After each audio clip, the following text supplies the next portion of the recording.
Kailangan mong mag-let go sa negative para makapasok yung positive.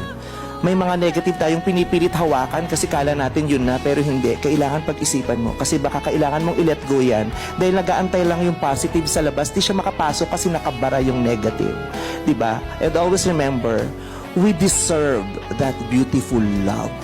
Hindi natin deserve yung painful. May pain sa love, kasama yun ha. Pero dapat mas lamang yung beautiful kaysa sa ugly. Tama. Tcharan! Ready to eat na guys.